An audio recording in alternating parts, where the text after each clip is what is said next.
नमस्कार दोस्तों। दोस्तों आज हम बात करेंगे बैंकिंग सिस्टम इन इंडिया। इसमें हम जानेंगे कि किस प्रकार से इंडिया में बैंकों का क्लासिफिकेशन किया हुआ है और कौन इनकी मॉनिटरिंग करता है। दोस्तों जैसा कि हम सब जानते हैं, प्रत्येक देश में एक सेंट्रल बैंक होता है जो वहाँ की मॉनेटरी पॉलिसी को कंट्रोल करता है और अदर बैंक्स को कंट्रोल करता है। तो इसी प्रकार इंडिया में रिज़र्व बैंक ऑफ इंडिया, जो कि reserve bank of India act 1934 की तहत एस्टेब्लिश किया हुआ है और यह इंडिया में 1 अप्रैल 1935 से वर्क्स कर रहा है। दोस्तों reserve bank of India, India में सभी बैंक्स का एक सुपरविज़न अथॉरिटी है, एक रेगुलेटरी अथॉरिटी है जो उनकी सभी एक्टिविटीज़ पे एक निगरानी रखता है और उनको एक कमांड प्रदान करता है। दोस्तों अगर हम बात करें कि इंडिया में बैंक्स कितने प्रकार के होते हैं और अगर हम रेगुलेशंस और शेड्यूल के बेस पे हम देखते हैं, तो यह मुख्य रूप से 2 कैटेगरी डिवाइड है, जिसमें फर्स्ट होता है शेड्यूल्ड बैंक और सेकंड है नॉन शेड्यूल्ड बैंक्स। तो शेड्यूल्ड बैंक्स में वो सभी बैंक्स आते हैं जो आरबीआई की सेकंड शेड्यूल में लिस्टेड है और नॉन शेड्यूल्ड बैंक्स वो सभी बैंक्स हैं जो सेकंड शेड्यूल में लिस्टेड नहीं है। दोस्तों शेड्यूल्ड बैंक की अगर हम परिभाषा देखें, तो शेड्यूल्ड बैंक आरबीआई द्वारा डायरेक्ट कंट्रोल में होते हैं, डायरेक्ट सुपरविजन में होते हैं। यह आरबीआई से अनुदान राशि भी प्राप्त करते हैं। सीआरआर रेशियो जो है वो भी इनको मेंटेन करना होता है और अनेक प्रकार के डायरेक्ट कंट्रोल्स हैं जो reserve bank of India time to time provide करवाता है। और इसके अगेंस्ट हम बात करें कि नॉन शेड्यूल्ड बैंक्स, तो दोस्तों नॉन शेड्यूल्ड बैंक्स पर डायरेक्ट कंट्रोल आरबीआई का नहीं होता है। यह एक रेगुलेटरी अथॉरिटी होती है जो उनका सुपरविजन रखती है। और अब हम बात करते हैं कि शेड्यूल्ड बैंक्स में भी कितने प्रकार से आगे फर्दर डिवाइड किया हुआ है। दोस्तों शेड्यूल्ड बैंक को भी हम फर्दर 7 कैटेगरी में डिवाइड करके चलते हैं, जिसमें सबसे फर्स्ट होता है private bank, public sector banks, regional rural banks, foreign banks, payment banks, small finance banks और सबसे लास्ट होता है कोऑपरेटिव बैंक्स। तो दोस्तों इसमें सबसे फर्स्ट आता है प्राइवेट बैंक्स। दोस्तों प्राइवेट बैंक्स वो सभी बैंक्स हैं जिनका ओनरशिप 51% या उससे अधिक निजी हाथों में होती है। प्राइवेट बैंक्स में अगर हम देखें तो एचडीएफसी, एक्सिस, आईसीआईसी, ये सभी बैंक्स आते हैं। दोस्तों private banks profit oriented organisation है जो कि प्रॉफिट के लिए वर्क्स करते हैं। हाँ, इनमें इनकी सर्विसेज फास्ट है, टेक्नोलॉजी एडवांस होती है। सेकेंड हम बात करते हैं पब्लिक सेक्टर बैंक्स। दोस्तों पब्लिक सेक्टर बैंक्स वो सभी बैंक्स हैं जिनकी 51% या उससे अधिक होल्डिंग गवर्नमेंट के हाथों में है। और पब्लिक सेक्टर बैंक्स का गठन भारत में बैंकों के राष्ट्रीयकरण के माध्यम से किया गया था, जो कि 2 चरणों में किया गया था। फर्स्ट था 19 जुलाई 1969 को, जिसमें बैंकों का राष्ट्रीयकरण किया गया था और सेकंड था 15 अप्रैल 1980, जिसमें 6 बैंकों का राष्ट्रीयकरण किया गया था। दोस्तों राष्ट्रीयकरण के माध्यम से पब्लिक सेक्टर बैंक्स का गठन हुआ था और उसके पीछे भी कुछ उद्देश्य थे गवर्नमेंट के, जिसलिए इनका राष्ट्रीयकरण करना पड़ा। थर्ड इसमें आता है रीजनल रूरल बैंक्स।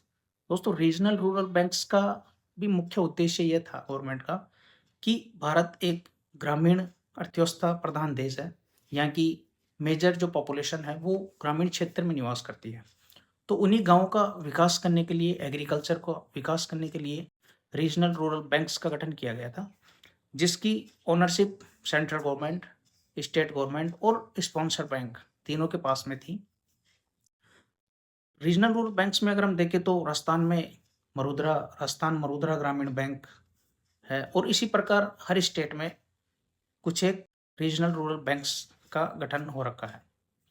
रिसेंटली एक प्रावधान के तहत किसी स्टेट में चलने वाले मल्टीपल रीजनल रूरल बैंक्स को मर्ज करके वहाँ का एक सेंट्रल रीजनल रूरल बैंक बना दिया गया है। अगर राजस्थान में बात करें तो राजस्थान मरुद्रा ग्रामीण बैंक, इसमें सभी को मर्ज कर दिया गया है। नेक्स्ट हम बात करते हैं स्मॉल फाइनेंस बैंक। दोस्तों स्मॉल फाइनेंस बैंक्स भी एक प्रकार का कमर्शियल बैंक्स होते हैं जो मनी डिपॉजिट्स, एडवांस लोन्स सभी रूप से काम करते हैं, परंतु इन पे आरबीआई की कुछ रेस्ट्रिक्शंस होते हैं, कुछ रेगुलेशंस होते हैं जिनका पालन इन्हें करना होता है। इनमें सबसे फर्स्ट आता है कि इनको अपनी फंडिंग का 75% एक प्राइवेट सेक्टर के लिए फंड करना होता है और इनको अपनी 50% लैंडिंग स्मॉल लोन्स के लिए जो अमाउंट है 25 लाख रुपए तक की रखनी होती है। तो इस प्रकार के कुछ रेस्ट्रिक्शंस इन पे होते हैं। नेक्स्ट हम बात करते हैं कि पेमेंट बैंक। दोस्तों पेमेंट बैंक जनता से डिपॉजिट एक्सेप्ट तो करते हैं परंतु उन्हें लोन फैसिलिटी प्रोवाइड नहीं करवाते हैं। ये डिजिटल ट्रांजैक्शंस की फैसिलिटी प्रोवाइड करवाते हैं। पेमेंट बैंक्स में अगर हम बात करें तो Paytm payment banks, Indian post payment banks, ये बैंक्स अभी इंडिया में वर्क्स कर रहे हैं। नेक्स्ट हम बात करते हैं फॉरेन बैंक्स। दोस्तों फॉरेन बैंक्स वो इंटरनेशनल बैंक्स हैं जिनका हेडक्वार्टर तो इंडिया से बाहर है परंतु वो इंडिया में वर्क्स कर रहे हैं। इनमें आता है एचएसबीसी, सिटी बैंक्स और स्टैंडर्ड चार्टर्ड बैंक्स। तो ये सभी बैंक्स इंडिया में वर्क्स कर रहे हैं। आता है कोऑपरेटिव बैंक्स। दोस्तों कोऑपरेटिव बैंक्स का गठन किसी स्मॉल एरियाज को, रूरल एरियाज को डेवलपमेंट के लिए किया गया था और इसका नियंत्रण आरबीआई और कोऑपरेटिव एक्ट दोनों के तहत होता है। इंडिया में अब भी बहुत से कोऑपरेटिव बैंक्स हैं जो काम कर रहे हैं। दोस्तों अब हम बात करते हैं नॉन शेड्यूल बैंक। दोस्तों नॉन शेड्यूल बैंक्स का डायरेक्ट नियंत्रण आरबीआई का नहीं होता है परंतु उसके रेगुलेशंस, उसका सुपरविजन इन बैंक्स पे भी काम करता है। दोस्तों नॉन शेड्यूल बैंक्स का एक सीमित क्षेत्र होता है, ये एक छोटे एरिया में काम करते हैं।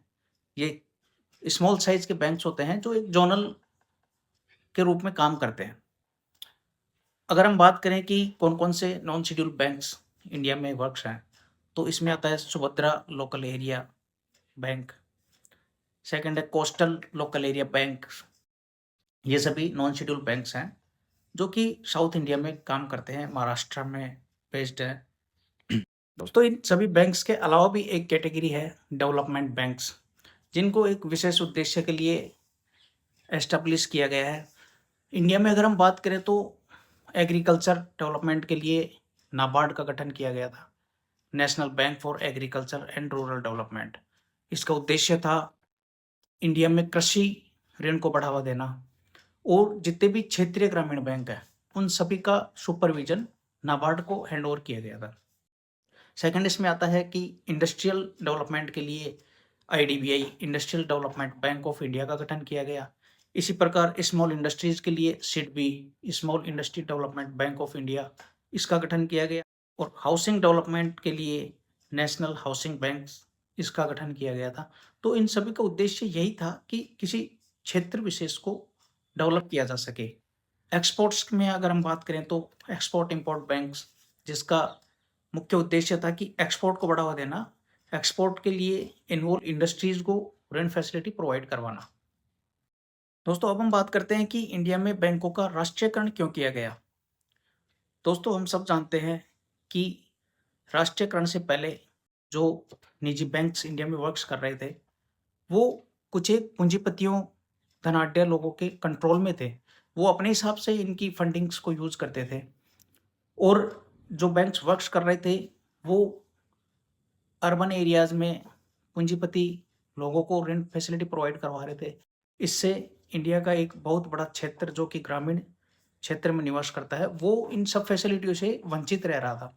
तो इन्हीं कारणों को देखते हुए गवर्नमेंट ने 2 चरणों में बैंकों का राष्ट्रीयकरण किया था, जिसमें फर्स्ट था 19 जुलाई 1969 को और नेक्स्ट जो दूसरा चरण था वो था 15 अप्रैल 1980, जिसमें 6 बैंकों का राष्ट्रीयकरण किया गया था।